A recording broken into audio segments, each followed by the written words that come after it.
365 sociétés américaines ont fait une multiplication par 100 entre 1962 et 2014. Donc, les données de 2014 à 2023, on n'a pas encore, il n'y a pas quelqu'un qui a sourcé avec une valeur exacte, mais on sait qu'il y a 365 sociétés qui ont multiplié par 100 les capitales investis. Il faut savoir déjà que sur la bourse américaine, à ce moment, on a 8000 sociétés. Donc, dans cette période d'investissement ici, qui date d'environ 50 ans, on a quand même beaucoup de sociétés qui ont fait cette performance extraordinaire. On a plus de 10 000 sociétés dans le monde qui ont fait x10 sur les 20 dernières années. Si vous imaginez toutes les petites sociétés de marché français, de marché suédois, de marché brésilien, de marché indien, beaucoup de sociétés sur les 20 dernières années ont fait x10 parce qu'il suffit d'acheter une société qui vaut 100 millions et qu'après elle se trouve à 2 milliards dans la bourse. Et heureusement, on trouve beaucoup de cas comme celui-là. Évidemment, on parle des gagnantes ici, mais il faut qu'on parle des perdantes. Et normalement, les perdantes ont justement des variables et des critères opposés à celles qui sont gagnantes. Comme par exemple, pas avoir des trésoreries, ne pas avoir des cash à côté et être endetté. Ce sont des caractéristiques des sociétés perdantes dans la bourse si on parle des petites sociétés. Donc déjà, société endettée et société qui n'a pas de trésorerie. Parfois, il y a des sociétés qui ont des trésoreries, ils sont endettés. Mais à la place de payer la dette, ils font des réinvestissements parce que l'intérêt sur la dette est inférieur au gain qu'ils peuvent faire avec la trésorerie. Donc évidemment que chaque société, il faut analyser cas par cas, mais via des règles, il faut éviter des sociétés qui sont endettées, surtout dans les niches des small cap, des petites sociétés. Ici, vous avez un graphique intéressant qui montre la performance de quelques sociétés qui sont géantes aujourd'hui. Monster, Netflix, Equinix, Apple par exemple, Mastercard. Quelqu'un qui investit une centaine de dollars dans les années 2000. Donc, il ne faut même pas aller sur les hyper long terme. Il ne faut pas aller dans les années 80. En 2000, les années 2000, quelqu'un qui achetait au milieu de la bulle qu'on a eue dans les années 2000. On multiplie les capitales par des centaines de fois. Donc 100 dollars investis est devenu 70 000 dollars avec Monster.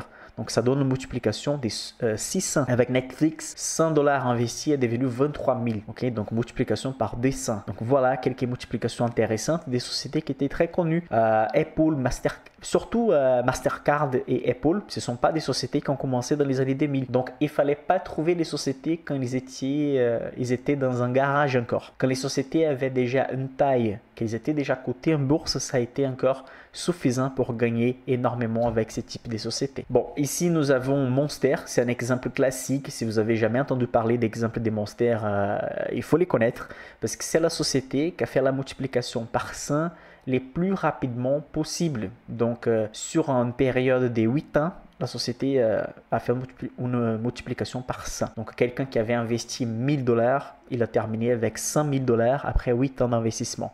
Monster qui fait concurrence à Red Bull, Monster qui fait la vente des boissons, on va dire avec de la caféine, etc. Depuis 2010, elle a fait une multiplication par 15 et depuis les années 2000, elle a fait une multiplication par 135.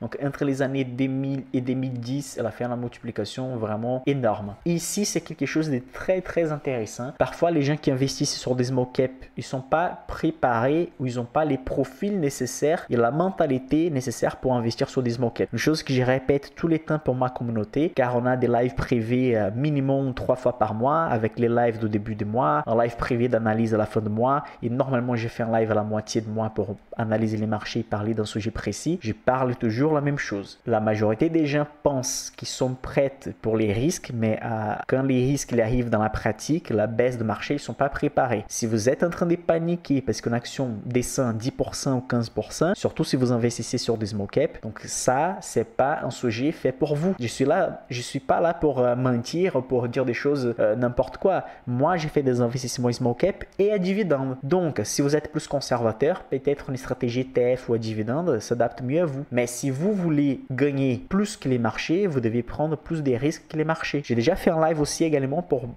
discuter les sujets, pourquoi la majorité des fonds n'arrivent pas à battre les marchés. On a parlé des frais, on a parlé des managements, on a parlé de beaucoup de choses.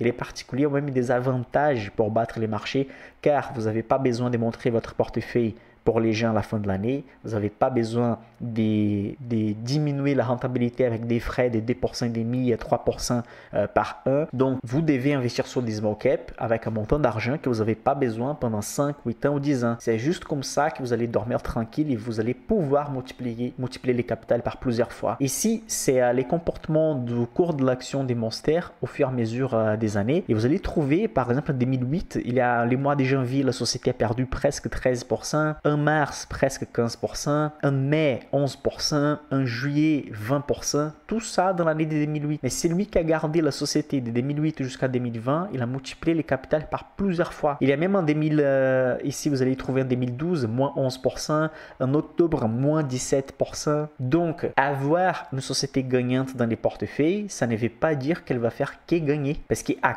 court terme, la société va répondre à les spéculations de marché, mais à long terme, les cours de la société, les prix de la société vont suivre les vrais gains qu'elle a fait dans la vraie vie. Par exemple, trimestriellement, les sociétés partagent des résultats financiers. Tout ce qui se passe entre des résultats trimestriels, ce sont que de la spéculation. Rarement, il y a des informations utiles dans cette période. Mais si quelqu'un, un fonds d'investissement, achète ou fait la vente de la société, si un analyste connu fait une analyse pessimiste par rapport à la société, ça peut faire baisser les prix de la société. Pourquoi? Parce que les gens vont écouter cette information et ils vont commencer à dire ouais, peut-être je vais trouver mieux ailleurs. Donc ils vont commencer à vendre l'action, donc elle va commencer à diminuer son prix et ils vont partir sur un autre actif. Mais ça, c'est quelque chose de court terme. Les vrais résultats, on voit vraiment la vraie performance de la société avec les résultats trimestriels. Si les résultats il est bon, si les prévisions pour les prochains résultats sont bons, vous pouvez utiliser cet arbitrage. Ça veut dire sur les courts termes, les marchés il va toujours exagérer, mais sur les longs termes, l'action va suivre ses gains. Donc, on veut acheter des bonnes sociétés, des qualités qui ne sont pas endettées et aussi profiter les baisses de marché pour renforcer les bons actifs. Je ne parle pas d'acheter n'importe quoi quand les marchés baissent,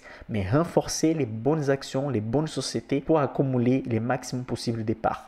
Ici, vous avez un cas français, hein, Louis Vuitton a fait une multiplication par 7 depuis 2010. Donc, il ne fallait même pas acheter Louis Vuitton qu'elle était encore très petite dans un magasin. Même c'est lui qui a acheté Louis Vuitton en 2010, il a multiplié son capital par 7.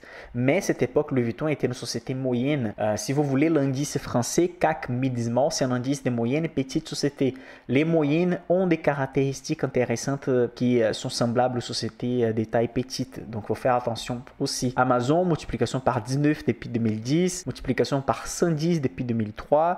Donc, l'objectif, c'est quoi? De trouver quelles sont les variables qui en commun par rapport à toutes les sociétés gagnantes. Et pour terminer les cas américains, on a l'exemple des Starbucks qui étaient juste des petits magasins à Seattle aux États-Unis dans les années 71, mais qui aujourd'hui pèsent une centaine de milliards de dollars. Vous avez Apple, pas besoin de répéter ce que je parlais par rapport à Apple. Et ici, vous avez une liste des sociétés qui ont fait multiplication par une centaine de fois et des sociétés qui ont fait x10 sur les derniers 10 ou 15 d'années. Donc Subway, Coca-Cola, AMD, Panther, Intel, Adobe, Nvidia, EA Games, Tesla, donc beaucoup de sociétés qui sont des géantes aujourd'hui, toutes un jour étaient des petites sociétés ou sinon rentrées dans la bourse comme des moyennes sociétés. Ici c'est un cas pratique, c'est une société qui s'appelle PetroRio. J'ai commencé à investir au Brésil en 2011 et 2017-2018 j'ai commencé à retirer mon argent de la bourse brésilienne pour placer dans la bourse française et dans la bourse américaine. Pourquoi? Question d'impôt pour éviter de payer une double imposition parce que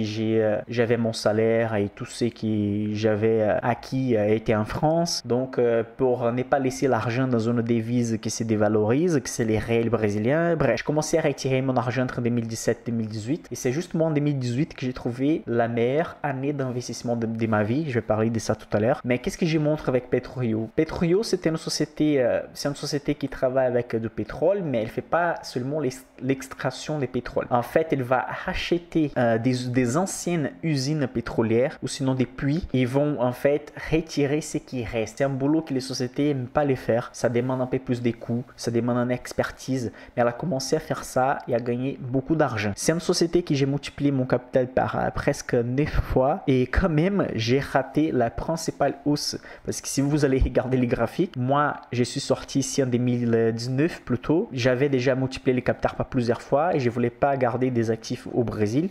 Et regarde ce qui s'est passé ensuite. Donc j'ai raté ça. J'ai raté ça pourquoi? Une excellente société, small cap avec des bons fondamentaux. Mais moi, je ne pouvais pas prévoir ça. Si je pouvais prévoir, évidemment, je n'allais jamais quitter la société. Et vous et moi maintenant, on a un avantage énorme. On sait qu'on va investir sur des small cap, que ce soit dans les marchés américains, que ce soit dans les marchés français. Vous allez jamais tomber dans les mêmes cas que moi, d'avoir besoin de sortir d'un pays et donc éviter la double imposition ou éviter de garder un portefeuille, etc.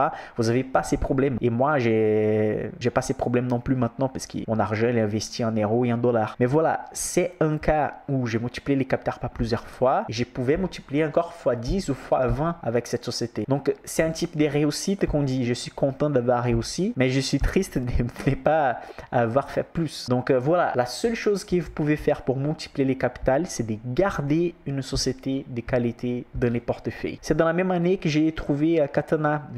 Heureusement, j'ai pu commencer à acheter Katana à 2,40 €, 2,60 € dans mon portefeuille privé. J'ai acheté beaucoup de Katana à ces prix-là. Il y avait S2I qui avait un prix super intéressant également. Donc bref, c'était vraiment un bon investissement. Katana, S2I, Wavystone, Albioma à l'époque était coté en bourse également. Donc c'est là que j'ai commencé à accumuler beaucoup d'actions françaises, des small cap. Et ce sont des sociétés que je conseille, certaines sociétés je conseille encore dans un portefeuille que j'ai public pour les gens de la formation Insider. Ce sont des sociétés de qualité. Vous allez voir pourquoi ce sont des sociétés de qualité.